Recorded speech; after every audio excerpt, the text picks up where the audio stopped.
على رسوله الكريم. أعوذ بالله من الشيطان الرجيم. بسم الله الرحمن الرحيم. واعتصموا بحبل الله جميعا ولا تفرقوا. صدق الله مولانا العظيم وصدق رسوله النبي الكريم ونحن على ذلك لمن الشاهدين والشاكرين والحمد لله رب العالمين. اللہ کے آخری رسول، انسانیت کے محسن اعظم، ملت اسلامیہ کی کشتی کے خیبر نہار،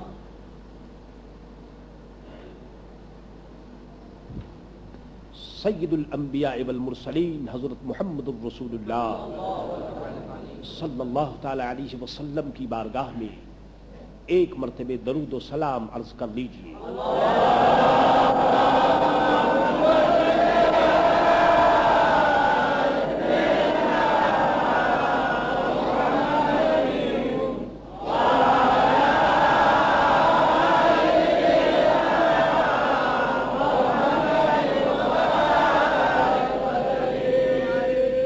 آج میں دیکھ رہا ہوں اپنی نگاہوں سے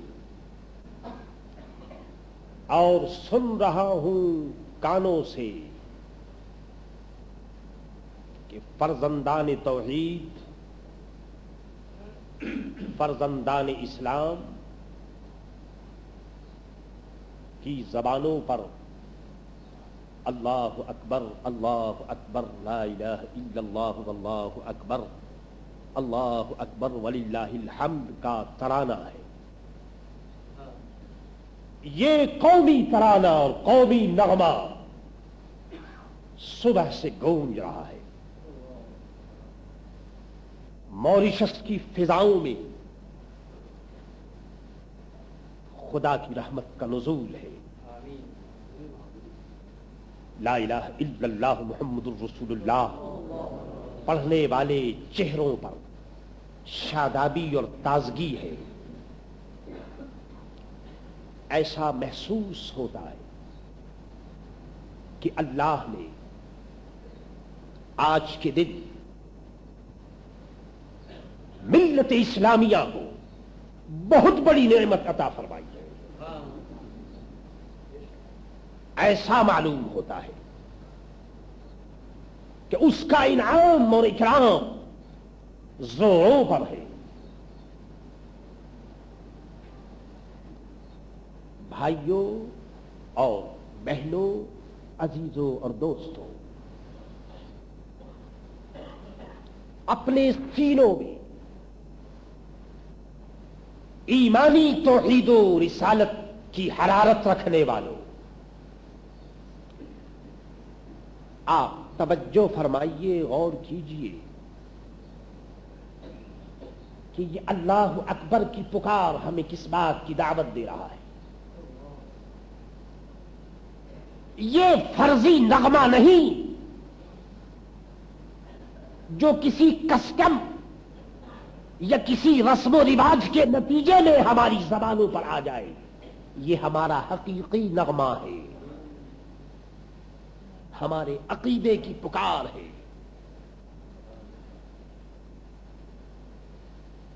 لفظ اللہ اکبر ہمیں اس بات کی دعوت دے رہا ہے کہ ہم معبودان باطل سے الگ ہو کر ہر وہ چیز جو خدا کی راہ میں رکاوٹ بنے اس کو چھوڑ کر ایک خدا واحد قدوس کی ہم پرستش کریں، اس کی عبادت کریں. ایک مسلمان کے ذہن میں جب یہ عقیدہ قائم ہو جائے کہ اللہ سب سے بڑا ہے تو پھر آپس میں یہ بڑائی کے جھگڑے کیوں؟ میں اور تو کا سوال کیوں پیدا ہوا؟ مختلف گروپ میں یہ آواز کیوں اٹھ رہی ہے؟ وہ کہتا ہے میں بڑا، کوئی اور کہتا ہے کہ وہ بڑا۔ اللہ اکبر نے کہہ دیا کہ کوئی بڑا نہیں، بڑا تو وہی ہے کہ جو واحد قدوس ہے، خالق و مالک ہے۔ ہاں اگر اس نے کسی کو بڑا بنایا ہے تو میرے دوستوں یہ بھی تو اسی کی بڑائی کا ظہور ہے۔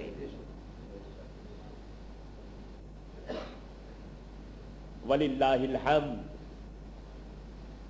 انسانی نفس عموماً اس بات کی خواہش کرتا ہے کہ اس کی تعریف کی جائے، اس کی خوشامد کی جائے، اس کو بڑا کہا جائے۔ للہ الحمد میں اس بات کا اظہار کر دیا گیا کہ اے انسان، اپنی چند روزہ بڑائی پر ناز کرنے والے، تیری بڑائی کوئی بڑائی نہیں، تیری خوبی اور تیری تعریف یہ سب کچھ اس داتا، اس خالق و مالک کی دین ہے جو تمام حقیقی خوبیوں اور حقیقی تعریفات کا مجموعہ ہے۔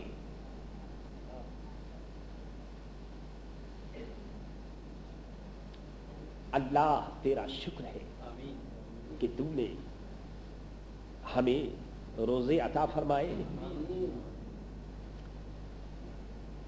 عید میں اپنی بارگاہ میں جھکنے کی تو نے توفیق عطا فرمائی۔ کتنی خوشی کی بات ہے کہ آج مسلمان ایک ہی لائن میں، ایک ہی صف میں شانہ بشانہ نظر آ رہا ہے، اس کے کاندھے ملے ہوئے، غور سے دیکھنے سے بھی پتہ نہیں چلتا کہ ان میں کچھ اختلاف ہے یا ان کے مذہب میں کوئی فرق ہے یا ان کے رسم و رواج، تہذیب و تمدن اور کلچر میں کوئی فرق ہے۔ دیکھنے والی نگاہیں دیکھ رہی ہیں کہ صف بھی ایک ہے،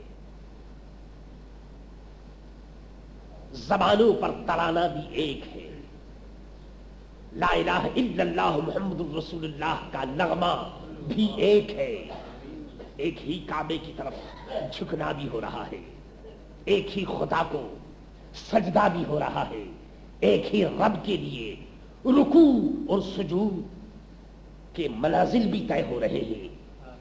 دوستو، اس پکچر کو دیکھنے کے بعد، اس سین کو سامنے لانے کے بعد، اس حسین منظر کو دیکھنے کے بعد، اگر پھر ملت اسلامیہ میں کوئی افتراق، کوئی فرق، کوئی میرا اور تیرے کا سوال، میں بڑا تو بڑا، وہ اچھا میں اچھا، وہ نیچا میں اونچا، میری بات ایسی اس کی بات ایسی، میرا خاندان ایسا اس کا خاندان ایسا، میرا گروپ ایسا اس کا گروپ ایسا، میرے دوستو یاد رکھو یہ وہ باتیں ہیں جن باتوں نے 1400 برس میں ہمیں بتا دیا، سکھا دیا۔ تاریخ کا یہ اپنا تجربہ ہے، یہ ایک حقیقت ہے کہ قومیں تباہ ہو گئی، برباد ہو گئی، ان کا نام و نشان باقی نہ رہا، ان کے وجود کا آج پتہ نہیں۔ یہی وہ چیزیں ہیں جو تباہی و بربادی کی ہے۔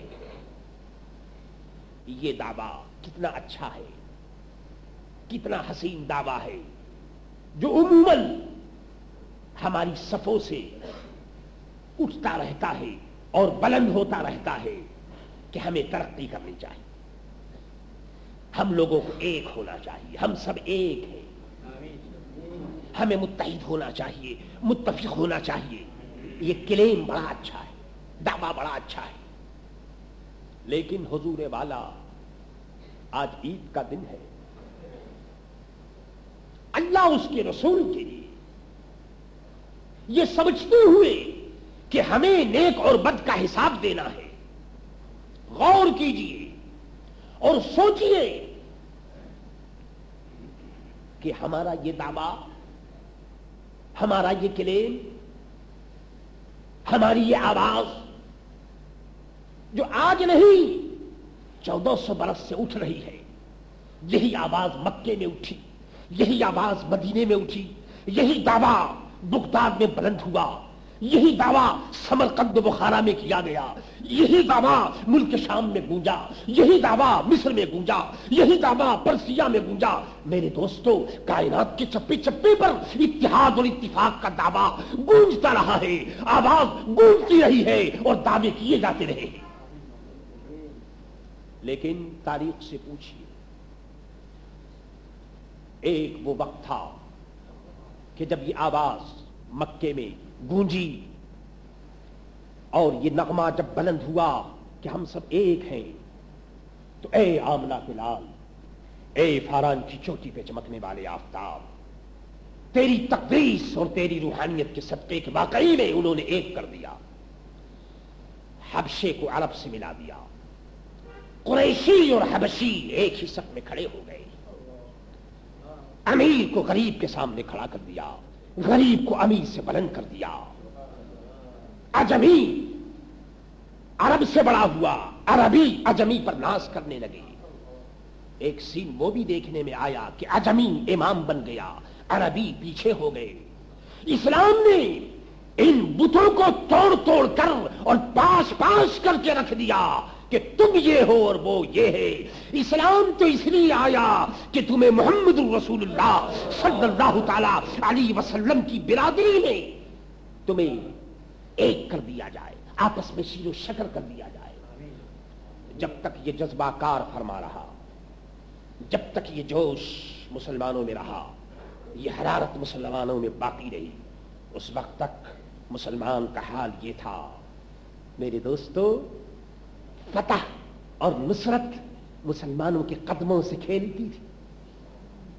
خدا کی رحمت کا اس قوم پر نزول ہوتا تھا، کامیابی کے ہار اور پھول کھلتے ہوئے نظر آتے تھے۔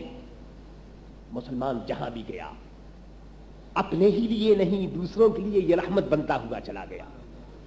اسلام کسی کے لیے چیلنج نہیں، بلکہ یہ عمل کا پیغام ہے۔ اسلام اس حقیقت کا نام ہے کہ اس کے سائے میں صرف مسلمانوں کو نہیں بلکہ غیر مسلموں کو بھی پناہ ملتی ہے۔ یہ امن کی گارنٹی دیتا ہے، یہ ایک دوسرے کی تہذیب، ایک دوسرے کے کلچر کی حفاظت کی گارنٹی دیتا ہے۔ اسلام وہ تہذیب نہیں کہ جو دوسرے کی تہذیب سے ٹکرائے اور اس کو پاش پاش کر دے، بلکہ اسلام وہ تہذیب ہے کہ یہ اپنی تہذیب کی بقا کے ساتھ ساتھ دوسری قوموں کی تہذیب کو بھی حق دیتا ہے کہ تم بھی اپنی تہذیب اپنے دائرے میں باقی رکھو۔ اللہ اکبر۔ میرے دوستو، روما کی تہذیب اٹھی، اس نے کیا کیا؟ یہ ایک تاریخ کی حقیقت ہے۔ ایران کی تہذیب اٹھی اسلام سے پہلے، اس نے کیا کیا؟ یہ بھی ایک حقیقت ہے۔ اور میرے دوستو، یہ بھی آپ نے دیکھا ہوگا اور پڑھا ہوگا کتابوں کے اندر کہ بڑے بڑے فاتح دنیا میں اٹھے، اور میرے دوستو جس طرف سے وہ گزرتے چلے گئے انہوں نے تمام کی تہذیب خاک میں ملا دی، تمام کے تمدن کو ختم کر دیا، تمام کے مذہب کو ختم کر دیا۔ لیکن اسلام نے ایسا نہیں کیا۔ اسلام نے دعوت دی ضرور، حقیقت کو سامنے رکھا۔ اگر کسی نے خوشی سے، بغیر اکراہ کے، بغیر زور کے اگر کسی نے قبول کر دیا تو یہ اور بات ہے، لیکن اسلام نے زور نہیں دیا، کسی کی تہذیب کو ختم نہیں کیا۔ یہی وجہ ہے میرے دوستو کہ دنیا میں جہاں بھی اسلام گیا اس کا خیر مقدم کیا گیا۔ میرے دوستو، عرض یہ میں کر رہا ہوں کہ یا صبح گلستان تھا اور ہم،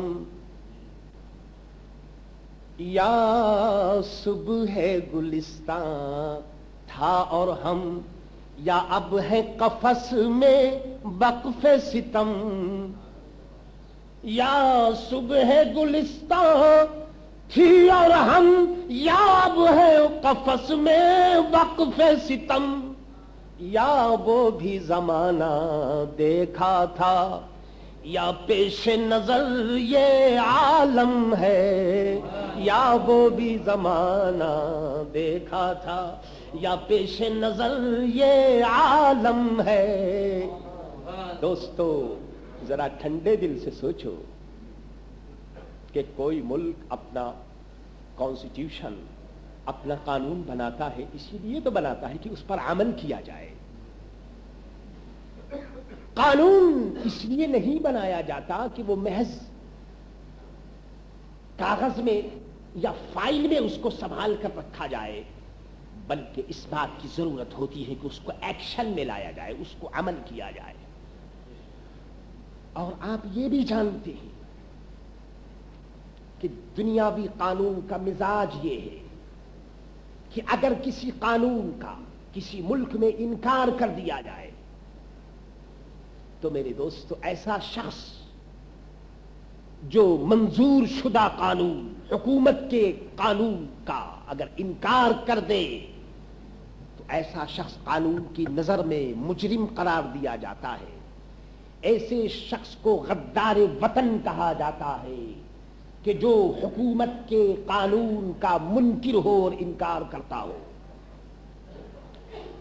اور یہ بھی حقیقت ہے کہ جب تک کوئی ملک اور ملک کے رہنے والے جب تک اپنے ملک کے قانون پر عمل نہ کریں، ملک کے قانون کے مطابق اپنی زندگی بسر نہ کریں، تو اس ملک میں نہ امن قائم ہو سکتا ہے، نہ اتحاد ہو سکتا ہے، نہ اتفاق کی کوئی صورت نظر آ سکتی ہے. ایڈمنسٹریشن اور ملک کا نظام فیل ہو جائے گا اگر قانون پر عمل نہ کیا جائے. معلوم یہ ہوا کہ ہر ملک کا قانون ہوتا ہی اسی لیے ہے کہ وہ ملک میں امن و امان قائم کرے، ایک دوسرے کے حق کی حفاظت کرے، ظالم سے مظلوم کا حق لے کر مظلوم کو دلائے. قانون اسی لیے ہوتا ہے. میرے دوستو آؤ ذرا عمر رفتہ کو آواز دو. میں دنیا کی مثال آپ کے سامنے پیش کر رہا ہوں. بتاؤ اے لا الہ الا اللہ محمد الرسول اللہ کے پڑھنے والوں، بتاؤ حضرت محمد الرسول اللہ صلی اللہ تعالی علیہ وسلم دنیا میں تشریف لائے، فاران کی چوٹی پر کھڑے ہو کر کے انہوں نے کائنات کو آواز دی، مدینہ طیبہ میں ان کا پیغام گونجا اور پوری کائنات میں ان کے غلاموں نے، ان کے ماننے والوں نے ان کے پیغام کو پہنچا دیا. بتاؤ وہ پیغام کیا وہ ایک صرف تھیوری تھی؟ کیا وہ صرف کاغذ کا دستاویز تھا یا وہ صرف ایک فائل تھا؟ میرے دوستو محمد الرسول اللہ صلی اللہ تعالی علیہ وسلم نے عملی اسلام کو دنیا کے سامنے پیش کیا.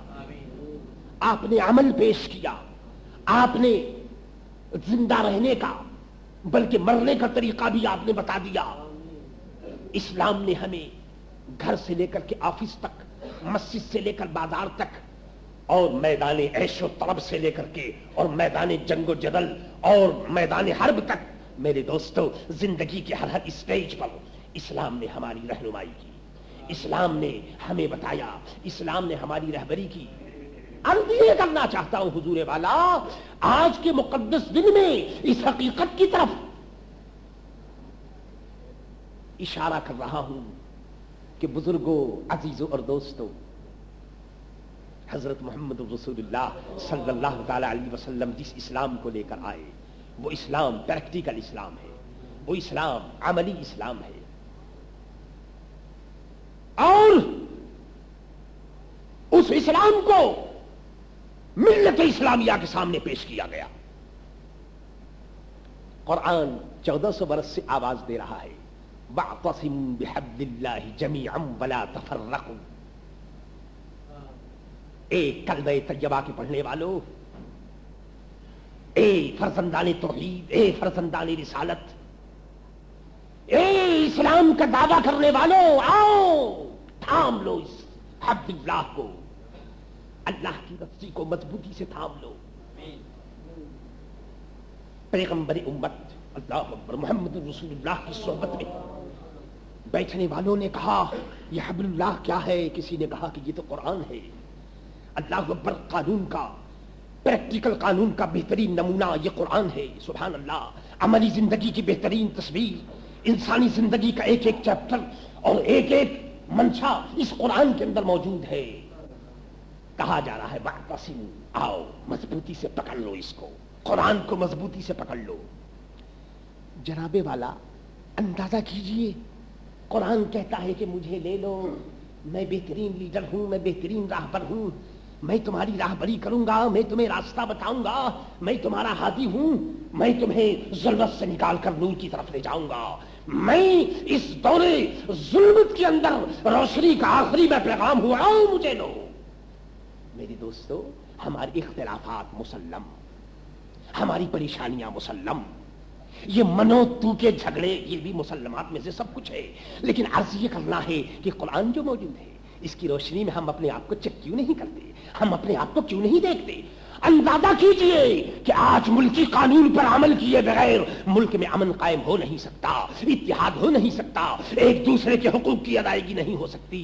تو جناب والا، اے کلمہ طیبہ کے پڑھنے والوں، اے فاران کی چوٹی پہ گونجنے والے، گونجنے والی آواز اور بلند ہونے والے آفتاب حضرت محمد رسول اللہ صلی اللہ تعالی علیہ وسلم کی رسالت پر یقین رکھنے والوں، بتاؤ قرآن تمہارے پاس، قانون تمہارے پاس، تہذیب تمہارے پاس، کلچر تمہارے پاس، اس کی روشنی میں فائدہ حاصل کرو، اپنے اختلافات اس کی روشنی میں ہم طے کریں، اپنی گتھی کو اس کی روشنی میں ہم سلجھانے کی کوشش کریں۔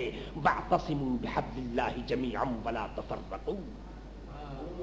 اندازہ کیجئے جب ہمارے پاس کوئی منشا ہی نہیں ہوگا، جب ہمارے پاس قانون ہو مگر اس پر عمل ہی نہیں ہوگا، تو اب بتائیے کہ جب قانون پر عمل نہیں ہوگا تو اس کا نتیجہ کیسے ہمیں مل سکتا ہے؟ کیا ہم یہ سمجھتے ہیں کہ بغیر عمل کیے ہوئے ہمیں سب کچھ مل جائے؟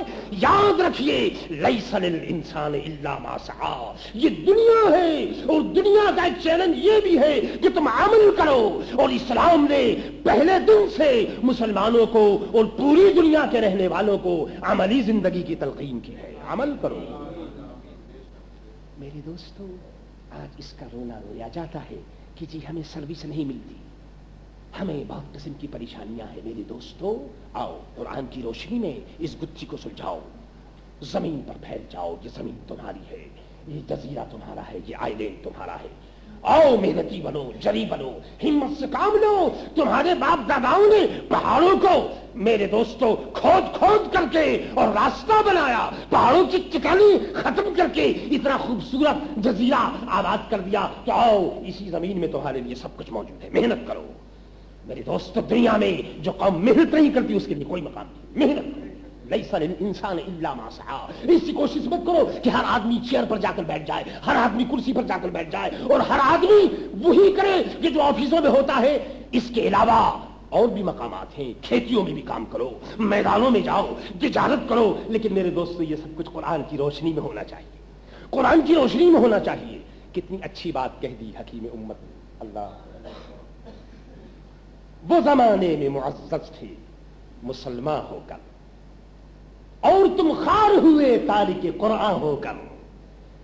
جناب والا، اتحاد، اتفاق، ہم جن گتھیوں کو سلجھانے کی کوشش کر رہے ہیں اس کا آسان طریقہ ہے کہ گر تم خواہی مسلمان زیستن، نیست ممکن جز بقرآن زیستن۔ میرے دوستو، ارے دونوں کائنات سے عظیم تر دولت ہمارے گھر کے اندر رکھی ہوئی ہے، ہم نے جزدان میں بڑی حفاظت سے اس کو لپیٹ رکھا ہے، لیکن میرے دوستو یہ تو پریکٹیکل کتاب ہے، یہ تو قانونی کتاب ہے، یہ صرف تبرک کے طور پر رکھنے کی کتاب نہیں، اس کو عمل میں لانے کی ضرورت ہے۔ آؤ a society Wular, a club والو، اے جماعت والو، اے متولیو، اے سردارو، اے اماموں اور اے لیڈروں، آؤ اس قرآن کو تھام لو اور اس حبل اللہ کو مضبوطی کے ساتھ پکڑ لو۔ انشاءاللہ تعالی ہمارے مسائل قرآن کی روشنی میں حل ہو جائیں گے اور فتح و نصرت کی بارش کھل کر ہوگی، مسرت و شادمانی ہمارے قدم چومیں گے۔ الہ العالمین آج کے دن ملت اسلامیہ کو فتح و نصرت شادمانی حقیقی اتحاد اور وحدت نصیب فرما. وما علینا الا البلاغ المبین.